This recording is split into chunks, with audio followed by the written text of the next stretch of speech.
question.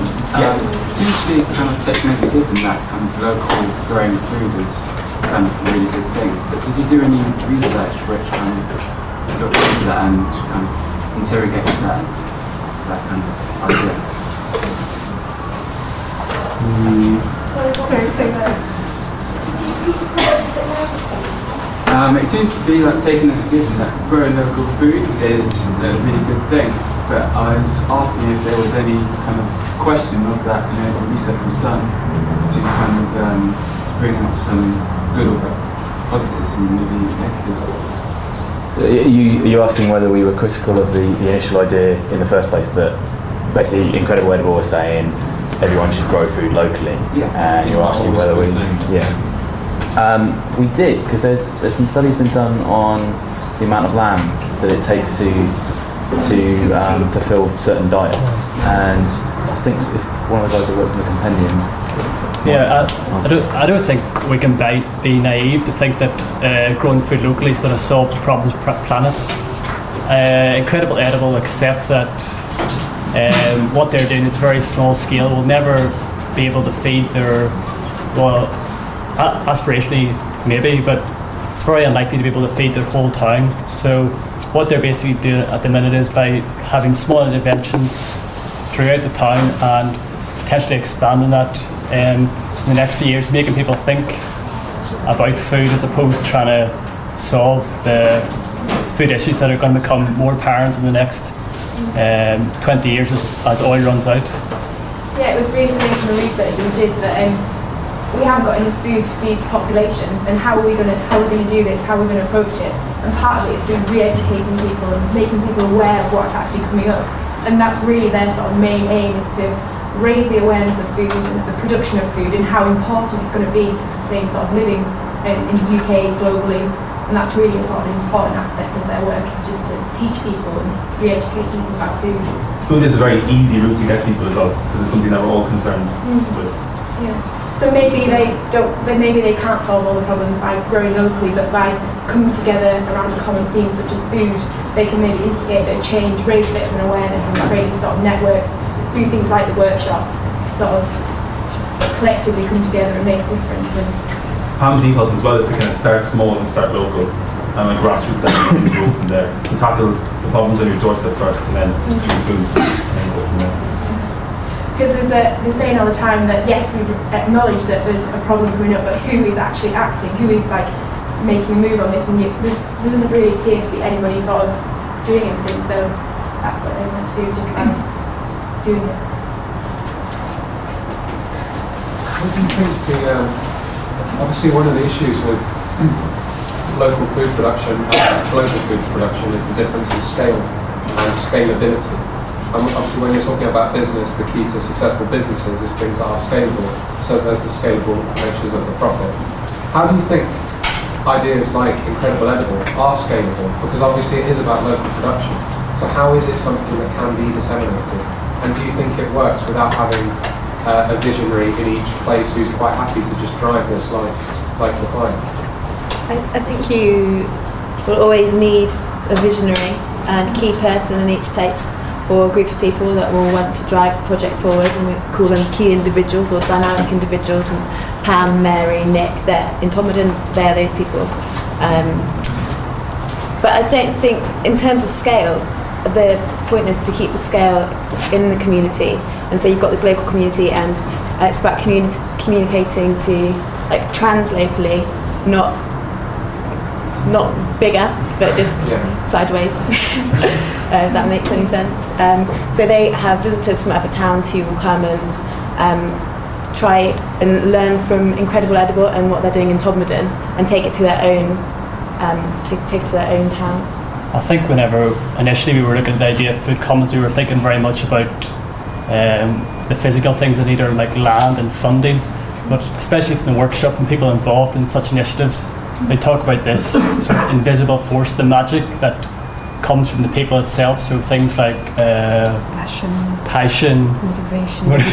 motivation, drive. So they say the physical things are sort of useless without this sort of invisible force, and also that the idea of this small food common within Todmorden is it can be transferable in ways to other towns, but each individual town has got its own identity, and sort of so each town can take the idea on, but without somebody to drive it and have their own passion, it's not really going to be successful, because the only reason that Incredible Edible in Todmorden is successful is that there's these unbelievably passionate people who are driving it forward, having fun at the same time, and without that it just wouldn't work.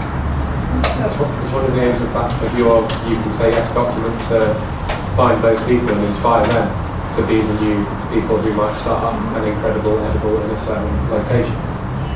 Partly yes, but Incredible Edible, they're aware of the scales in which they need to act, and the first bit of Incredible Edible was Incredible Edible in Todmorden, which acts as a charity, and based on informal learning, and try to educate local people in growing domestic gardens, and just bringing the community together, and this can act as an example for other communities. And then there's Incredible Edible as the movement, which tries to make networks and connections to other parts of the world, and sort of spread the word, and again raise awareness and change people's attitudes towards how basically we look at our environment and where it's going. Also, there is an intermediate stage between the local charity and the movement, the global movement that they're tackling with. They've created a business, so it's Incredible Edible, Todmorden, the charity, and there's Incredible Edible Unlimited, which hopes to generate a stable income and create jobs through the local food production cycle. And they hope to strengthen the networks between the local consumers and the local producers. You know, they're trying to strengthen that, and that's their aim and their goal. And then, like Flavia said, and Mike and Sarah, you have the movement, which is about creating networks, but on a larger scale, and bringing in know-how and specialists from around the country or around the world. But our compendium does have a lot of this information in it, which we'll be able to which Incredible Edible we'll be able to pass around people that might be interested in it. So it's definitely one of the reasons for the compendium. I think that Jenny's way of always bringing, way of looking at the project as IET in the middle, and then having the local people in Todmorden at this one level, and then this wider trans-local connections above, and the compendium maybe fits in between IET, Incredible Edible, and other communities on this networking level, and our briefs that we produced fit more like what they can do within their own town. So those are two different levels. John? I think one of the kind of real big challenges of this project, we dealt with really well, I think you touched upon at the start, was this kind of idea of multi-headed clients. I think that was a real challenge. I think it is in any project when you've got multi-headed clients. And so I think you had to deal with both Incredible Edible as a client, you had to deal with agency as a client, you had actually 3 mentors as well on the project. So I think all these things kind of made it incredibly challenging. And actually then within Incredible Edible as well, you had Pam, you had Mary and Nick, all of which had very different aspirations. And so I think for me, one of the kind of things you've done very well is mediate between all these different expectations and aspirations of the project.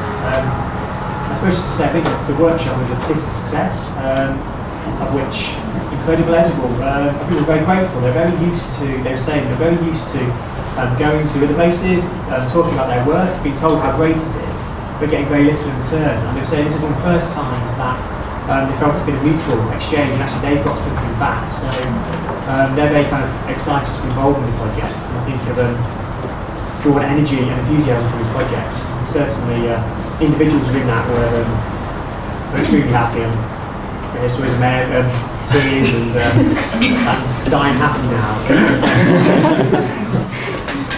Actually, that's what the sales said yesterday. Sales is one of the dynamic individuals of Incredible Edible. And yesterday she said, I thought until the workshop, I thought that there weren't enough young people interested in the future of our planet and sustainability in the environment. And after that, she said exactly, I can die now because I know that there's stuff happening. Yeah. In your report, do you think you managed to kind of resolve talking about Incredible Edible, their different aspirations? Did you kind of map them out so they at all, or did you sort of go along with one particular? It seems. Do you mind if I go with that?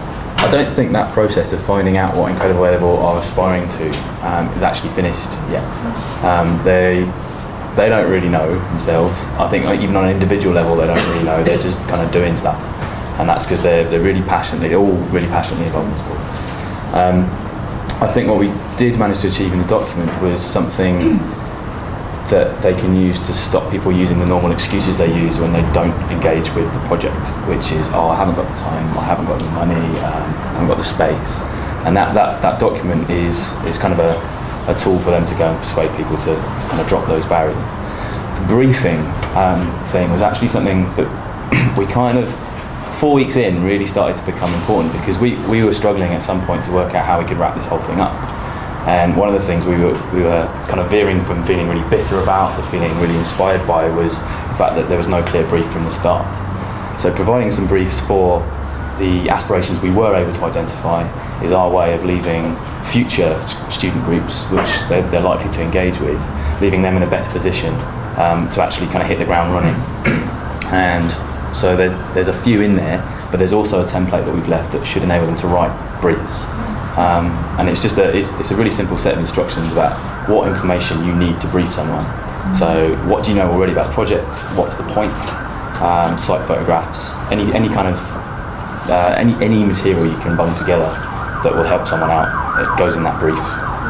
And that was because that was separate from the compendium, wasn't it? We gave them in sort of little files so they could add bits of paper. There was, organisations and particularly strong, so because they're just doing things all the time, so they need something where they can collect things together. So for the briefs, we've got like separate folders, put like a little brief in there, and got as much sort of site information, simple CAD drawings and stuff that they could use to sort of develop these different ideas that they had going on. So yeah. That's just one example, and I think there's a basic. They all vary, but they all have this one sheet in common, which kind of you can run down it, and it's more prompts for someone that they engage with to think about. Because what we didn't want to do was restrict any further involvement only to the things that we thought were relevant. We kind of acknowledged the fact that, say for the land survey, for example, they probably wouldn't engage necessarily an architect. They'd probably engage someone who had some permaculture background or agriculture background or something else. They'd have their own kind of skill set. So these were the things that we thought we might need, but there's kind of scope. How is your input different or unique because you're a group of architects? What do you think are the skills that are embedded in your outcome? Would a group of students from doing other subjects do a different thing? This is a question we asked ourselves quite a lot, like, well, we're architecture students and there's no design here, but actually we just looked at the social aspect a lot, and the way we've used our skills to display information, make things clear, interact with people.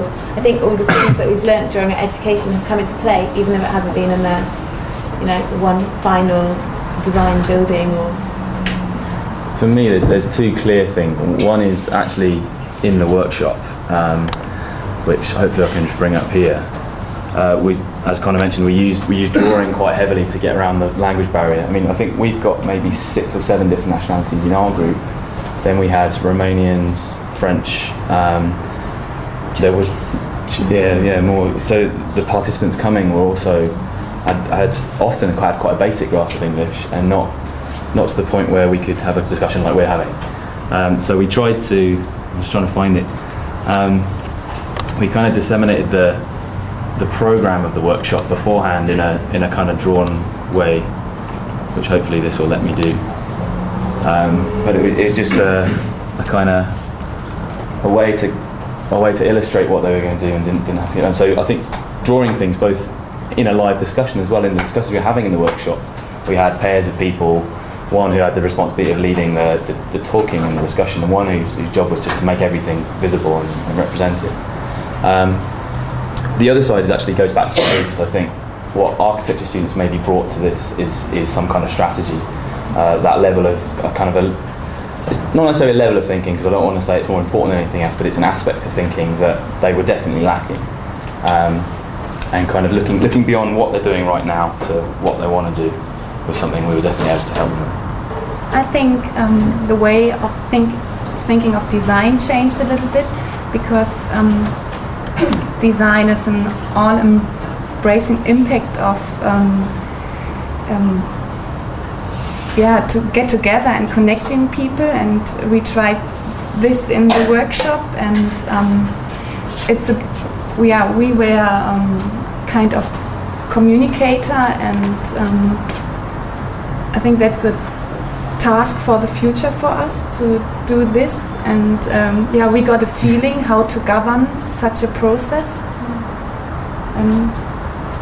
and how to deal with the information we get from this govern. I don't think there's any doubt that there are architectural skills involved in everything that you were doing, because so much of an architect's work nowadays can be in that briefing stages. So I mean, that's absolutely motivational. I just wanted someone just to define for me, this might be me in the afternoon, but to define for me in 2 short sentences what their understanding of food commons is then. I'd like to say that. It's a whole compendium.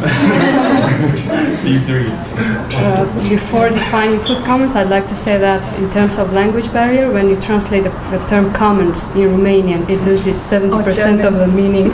And it sounds like a term that doesn't need a definition or a research project. And it also has a very sensitive connotation because of the communism period we've been through. So even for me, it was a struggle at first to understand what are we discussing about. And we used the minutes of meetings at first to help us, the foreign students, fit in the group. Does someone want to try and answer Prue's question, the 2-sentence challenge? Exactly, no one's done the 2-sentence challenge. We had a go during the workshop, because that was part of the point, was it's ongoing research. So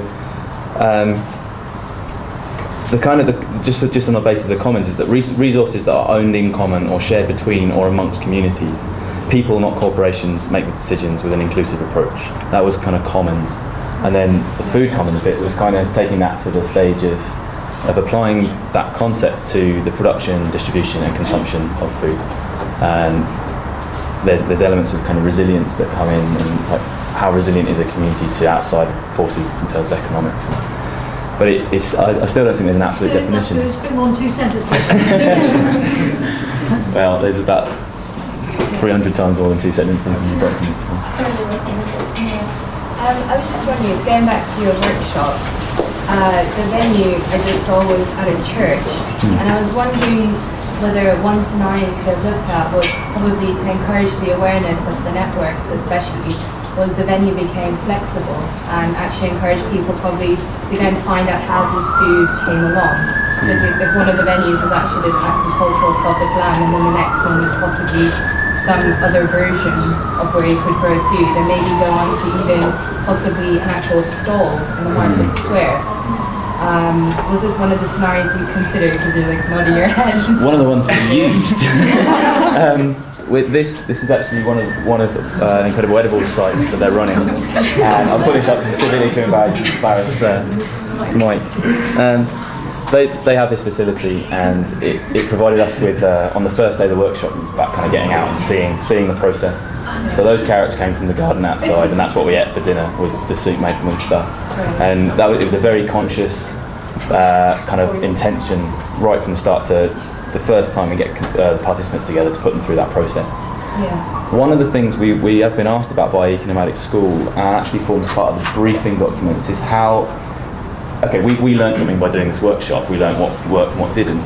If an organisation that is comprised of volunteers, they want to run something similar to kind of engage with other people and share what they're doing and gain some kind of mutual transfer of knowledge, how do they do it? So we've kind of written down what we did. And it has points like that, like use venues that are integral to your process as part of that kind of briefing for running a workshop. I don't know if that answers your question. I was just wondering why you chose the church at the end of it. Because it was available. It's actually a building. It's not. It's only once a month. Yeah. They use the church. It's multi-dominant, like it's multi-faith. One of the key people from Incredible Edible actually have taken on custodianship of that building, and they want to run it as a community building. So they have their film nights in there, and they concerts. Yeah. Bingo. It's an amazing building though. It's like They've really good been space. associated with Incredible Edible. It's very much linked so because they have a beehive there and they have flower beds. Growing beds. Growing beds and stuff like that. So it's all about the community, and it's quite a prominent building as well in the landscape. It's kind of described as their playhouse as well. Yeah. So they can use That's awful actually. It's quite, Sorry. it's quite interesting because they clearly use it a lot within the community, and host it there I think was a really good, idea. Just fit right in here. I think they managed to link it to Incredible Edible, haven't they? It's almost like the religion is Incredible Edible. Have meals, and those meals they class as the breaking of the bread. Yeah. So they've done a series of things that have actually allowed Incredible Edible almost to become a religion.